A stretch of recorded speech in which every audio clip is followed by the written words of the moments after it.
We're glad to have you back. Nigeria's domestic bond market had issued a $500 million FX-denominated local bond.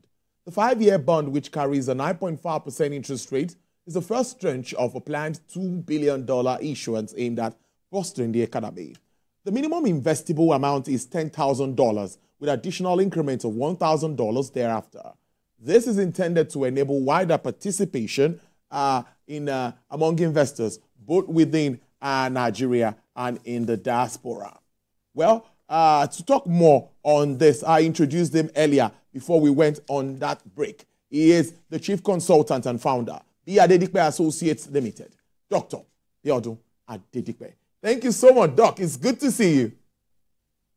I'm happy to be with you today. Yes. I think we should start by also looking at this. Seems to be a novel idea meant to stabilize flow of funds and all of that. Can you tell us more about what we really need to know and what Nigerians know more, what they need to know about this bond offer by the federal government? Yeah, thank you so very much, Tolu. I think you put it very well that it's a novel, idea in the sense that it's the first time we'll be doing this. But from my own perspective, I see it on the back of certain facts and figures about not only the Nigerian economy, but the financial markets and the system. The first, I will point to two things very quickly. The first is the fact that over the decades, Nigerians have had the opportunity to deposit their dollar and maybe other currencies with our domestic banks, which means I can have a deposit in a foreign currency in a domiciliary account. All right. Now, if you look at what has happened in the last 3 years, and let me limit it to that.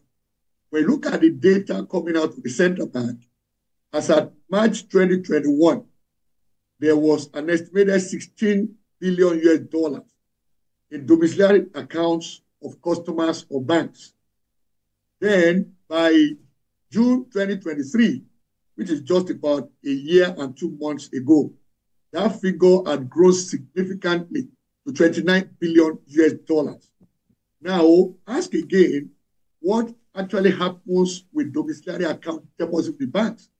Some banks pay 0 interest on that balance. Some banks pay a little interest, which is very, very insignificant. Which means if we want to interpret that, therefore, for the concept of why people hold money, that means we can't really put those deposits in the crucible of speculation or investment, as we call it, which means it is simply there for safekeeping. So the idea now is that, is there a possibility of creating an instrument that people can put their funds in, and that instrument is as safe as putting your money with a bank, but now with a return on that particular investment, which is an instrument. So that is on the one hand. The other side to it is, when you look at the entire market itself, the various investment instruments that actually pay interest on dollar investments, you find again that if you take the rates, it varies, but of course, they often mimic what happens in the dollar geography, that is, in the US. So what is the rate a dollar deposit will command in that particular, jurisdiction of the US dollar? So they look at that, and that becomes a reference in terms of pricing those instruments here in Nigeria. And the same thing happens in any case all around the world. And we call it Eurobonds, for example. That means the US dollar is foreign to Nigeria. Then there are instruments here in Nigeria you can invest in that are denominated in US dollars. So we call that Eurobond. So which means then, if you look at all those instruments, you find a range, which of course survey the market, for the purpose of this conversation. And I found a range between 4.5%, and the highest I saw in the market is 7.43%. So you now have an opportunity to invest in an instrument that pays you interest. Let me put it as interest. Although in the language of bond mechanics, we call it coupon. All right? So it pays you a rate higher than any alternative instrument of that nature in the market. That's number one. Then secondly, it also gives you some attributes that you may not readily find in any of those competing instruments. So that now brings us home to the instrument itself, that is federal government dollar bond. Now, a dollar bond, as you said, is, let's call this the first of its kind here in Nigeria. But that particular instrument comes at 9.75%, which means the rate it offers is higher than what you find in alternative dollar-denominated instruments. That's number one. But peradventure, you have your deposit, I do, with a bank in the domiciliary account also. You have an instrument that is also safe. Why do we say it is safe? Typically, when we look at government debt instruments, in corporate finance, we usually say that they are either zero risk or at times we describe them as risk-free because they are backed with the faith and, of course, the credit of the sovereign, which in our instance is Nigerian federal government. So now, what are the other attributes? If I put my money there, and of course, safety is a consideration for an investor. There are three things an investor will look out for when you are putting your money in an instrument. The first is safety of the principal amount to invest, meaning that at maturity, I'm confident that my money will come back to me. That's the first thing. Second thing you want to consider is what is the return on that investment, which is what I spoke to in the last few minutes. Then the third one is liquidity, which means if I have a sudden need for money and the only option I have left is this particular investment, how quickly can it convert back into liquidity in my hand so I can use it for the purpose that came up either as an emergency or maybe another opportunity I want to invest in? So we look at those three elements: safety, return, and then liquidity. So if we bring this in context of this particular dollar bond, number one is that it is liquid, and also Central Bank of Nigeria has classified it, or let me say, granted it the status of a liquid asset, which means even if a bank in Nigeria will invest in this dollar bond, that particular item on the balance sheet of that bank will qualify as a liquid asset and therefore can be counted in computing its liquidity ratio. That is even for a bank, which means that in the real sense of it, because it will be traded on the Nigerian Stock Exchange, the NGX, and also the FMDQ OTC Securities Exchange Limited. So in which case, at any point in time, you can, let me use the word redeem, which means you can sell your units on any of those two floors. So that confers liquidity status on it, on the one hand. Then the next issue there is the fact that it is also tax exempt. So whether it is purchased by a company under the CITA, that is Corporate Income Tax Act, it qualifies for tax exemption. If it is also purchased by an individual, it also qualifies for tax exemption under PITA, that is Personal Income Tax Act, which means whoever invests in it certainly will get tax exemption for that portion of the money the person makes from that investment. So it is, of course, open as well to trustees and also to pension fund administrators, which means it's a product that appeals to every possible investor within the market. And it comes with all these benefits that make it very attractive. Dr. Adedipe, as usual, in-depth analysis there to start up this conversation. You've hit into my second question too, but let me still ask you that, do you think this investment option can help totally revalue the Naira? That's something that's very important to me. And also the yield curve, which is between 20 to 29%. Is that fair enough? Yeah. Thank you very much for that. Certainly, it will help in terms of strengthening the value of the Naira. And the reason is simply this. Now, when investments are so made, this money, of course, ordinarily will be warehoused by the Central Bank of Nigeria on behalf of the federal government.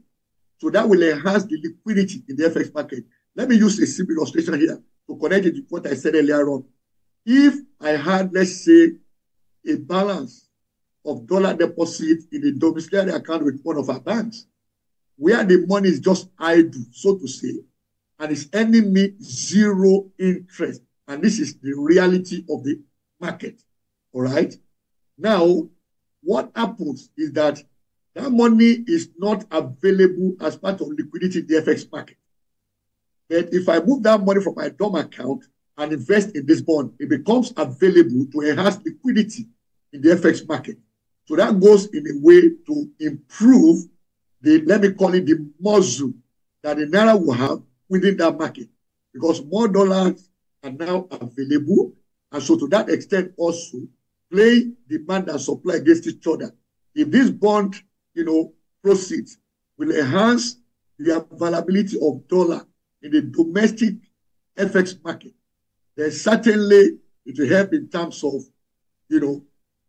enhancing the exchange value of the Naira. Of course, the other benefit is that I get something in return for my money that was idle and earning nothing in a DOM account. So, like I said, the yield curve, what do you also say about that? 20 to 29%. Is that fair enough? I will say it is fair enough. In fact, what I did was to look at some instruments in the market. Okay. An instrument that pays, for example, 6.84%, will give you $684 over your $10,000 in 1 year. Okay. Another instrument in the same market currently as we speak, because what I went out to do was to look at companies, individuals that have investments in dollar instruments in Nigeria here, and ask them, please, can you share with me the rate that these institutions you have invested with are paying you for your investment? Another one came with 4.5%, which means for that particular investor, what that company gets is $450 on $10,000 in 1 year. Whereas if you invest the same amount of money in this FGN dollar bond, you will get $975 on $10,000 in 1 year, which is more than double what this particular instrument in the same market is paying. So which means the rate on it offers the investor a higher return on investment than what you get in alternative instruments denominated in US dollars in the domestic market. Some analysts have also argued that Nigeria needs to produce more, or we are not producing enough items for exports. That if we do this, we can also generate more earnings that can help us adequately pay for this investment in dollars. I don't know how that comes to you, Dr. Adedikpe, and what more Nigerians need to know about this. The way it comes to me is that is another window of expanding the supply of dollars in the domestic market.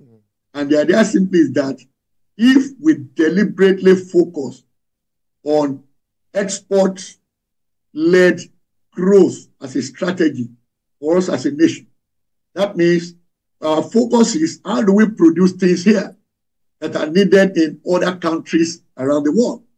And I've always loved the idea of let's start with Africa. Focus on some economies in Africa and look at them in terms of what do they import and where do they import from? What are the quality specifications? Can we provide incentives that will enable people produce here in Nigeria for those markets in Africa? There is a potential of $3 trillion based on the estimate. So we can target that as a percentage. If we do 1%, let me just say 10% of $3 trillion, that is quite significant as a target for Nigeria.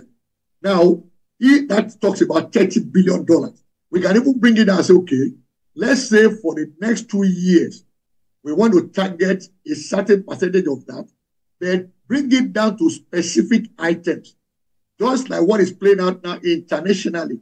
Now, the Chinese government provided such significant incentives for the manufacturers of electric vehicles, EVs, all right, such that those vehicles came out at a highly competitive price globally. And of course, such that it's inviting a response from Europe and later from Australia just yesterday, all right? So that for me is focused drive of export. That is one window, different than this particular, bond instrument that the federal government has rolled out. So for me, there are different things, different approaches to the same debate. Why do we keep to one? We can do several, all right? which will include, of course, also producing what we consume locally, so that addresses the demand side. Of course, export and these bonds we apply, appeal to the supply side.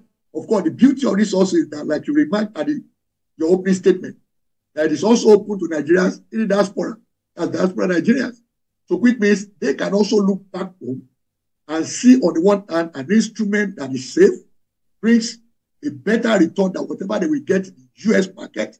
Even money market funds in the US don't pay close to this kind of return on this particular bond. So in which case, you are looking at an instrument that gives you a good return on your investment. And then comes also what I will call, the patriotic side to it. Invest in an instrument issued at home so that we can help our own country to also develop, that is to grow inclusively.